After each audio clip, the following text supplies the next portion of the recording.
Ya, Assalamualaikum warahmatullahi wabarakatuh. Selamat beraktivitas untuk teman-teman semua. Salam sejahtera. Semoga dalam keseharian kita selalu membawa manfaat dan tentunya selalu diberikan kesehatan sehingga kita bisa beraktivitas dengan baik ya seperti itu. Ya, pada kesempatan ini pada video kali ini saya akan membacakan berita dari Kompas ya, berita dari Kompas tentang cicilan atau kredit kendaraan ya, kredit atau cicilan kendaraan bisa ditangguhkan 1 tahun. Jadi di sini nanti saya akan bacakan informasinya. Ini saya sadur dari kompas.com. Ini berita ini diturunkan hari Kamis 26 Maret 2020 pukul 10.36 waktu Indonesia Barat ya. Jadi tentunya kita dibuat pusing terkait berita-berita tentang cicilan kendaraan atau kredit di banknya seperti itu. Jadi saya bacakan dulu berita ini, nanti saya kasih kata kunci seperti itu ya. Sehingga kita tidak merasa dilema lagi, kita tidak merasa pusing lagi. Ini maksudnya sebenarnya apa? Oke, saya bacakan dulu di sini Jakarta kompas.com. Nah, suara motor. Biarkan dia dulu membalap. Kita lanjut. Presiden RI Joko Widodo menjanjikan kelonggaran untuk pekerja informal ya. Jadi pekerja informal seperti tukang ojek, sopir taksi serta nelayan dalam pembayaran cicilan kredit kendaraan. Pekerja informal tersebut bisa diberikan kelonggaran angsuran atau relaksasi kredit selama maksimal 1 tahun. Adapun kelonggaran sampai 1 tahun itu mengacu pada jangka waktu restrukturisasi yang diatur dalam POJK stimulus seperti itu.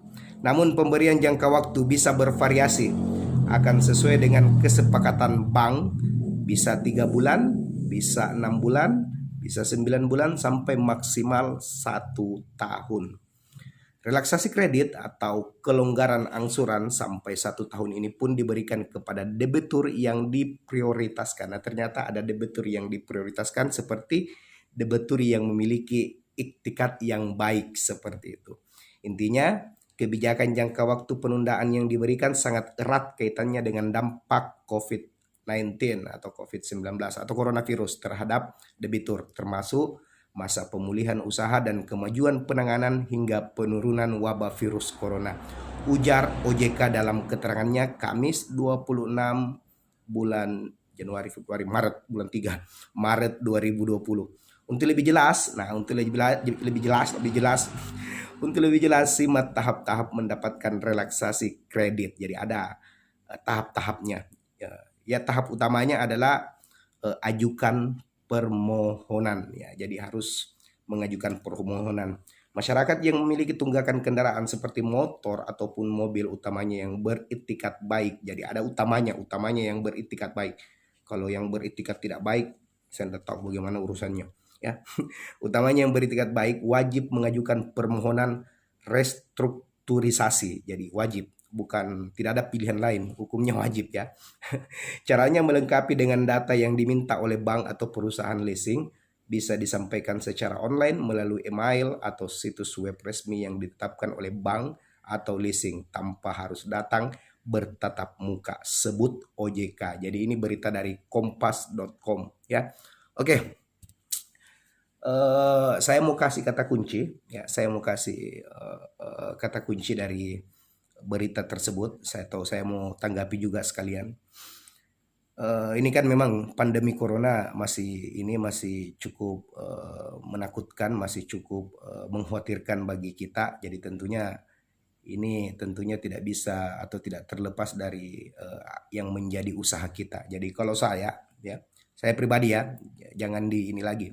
Kalau misalnya teman-teman punya ini, misalnya punya kredit atau tunggakan atau ini, kalau bisa, kalau punya anggarannya diselesaikan, karena itu juga merupakan kewajiban kita, karena biar bagaimana ditangguhkan pun tetap dibayar nantinya, walaupun Anda ditangguhkan 5 bulan, 7 bulan, 1 tahun, jadi tetap dibayar. Jadi kalau misalnya sudah punya anggaran sesuai dengan jumlah kreditnya, ya selesaikan saja.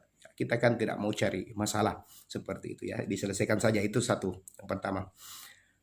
Kemudian yang kedua, misalnya ketika memang betul corona ini memberikan dampak terhadap apa yang menjadi usaha kita, ya saya pikir it's no problem. Jadi teman-teman atau saudara-saudara sekalian, Bapak Ibu sekalian bisa mengajukan permohonan sesuai dengan apa yang ada di dalam berita ini. Jadi ada prasyaratnya, ajukan permohonan tanpa harus ke bank.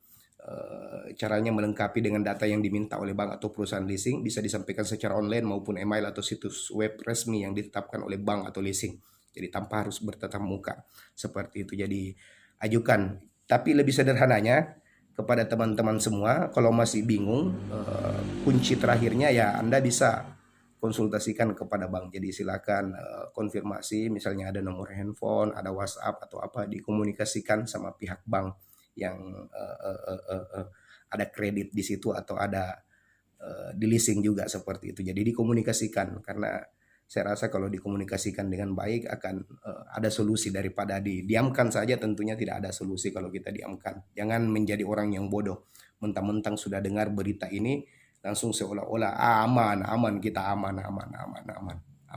Jangan ya, jangan jadi orang yang bodoh. Jadi tentunya harus dikomunikasikan lebih baik ya, seperti itu. Kemudian saya mau lanjut, jangan juga percaya dengan berita-berita hoax ya. Banyak berita hoax yang bertebaran karena kontroversi daripada himbauan Bapak Presiden Republik Indonesia terkait tentang penangguhan cicilan ini ya. Banyak kayaknya, misalnya tadi saya dapatkan juga berita katanya yang boleh dapat penangguhan ini adalah orang yang terkena positif dampak corona ya, seperti itu. Jadi positif corona misalnya, itu yang dapat. Itu saya pikir berita hoax ya. Berita artinya hanya yang dapat yang positif corona yang bisa menangguhkan. Saya pikir itu juga berita ini. Oke, itu ya yang saya sampaikan untuk kesempatan ini terkait tentang penangguhan ya cicilan, terkait tentang kredit. Misalnya ada punya kredit di bank atau di leasing, itu bisa di ini. Jadi kata kuncinya sekali lagi, silakan dikomunikasikan dengan baik, silakan dibicarakan dengan baik dengan pihak bank. Insya Allah akan ada solusi yang diberikan sama pihak bank atau pihak leasing, karena saya tahu ini pandemi corona cukup luar biasa, sudah mengglobal ya, seperti itu. Jadi pasti ada kebijakan tersendiri ya, pasti ada kebijakan tersendiri. Saya yakin pihak bank dan leasing itu pasti juga memanusiakan manusia seperti itu. Ya, oke. Terima kasih atas atensinya, terima kasih atas perhatiannya. Mohon maaf apabila ada salah kata, salah ucap di dalam video ini. Saya akhiri dengan ucapan Assalamualaikum warahmatullahi wabarakatuh.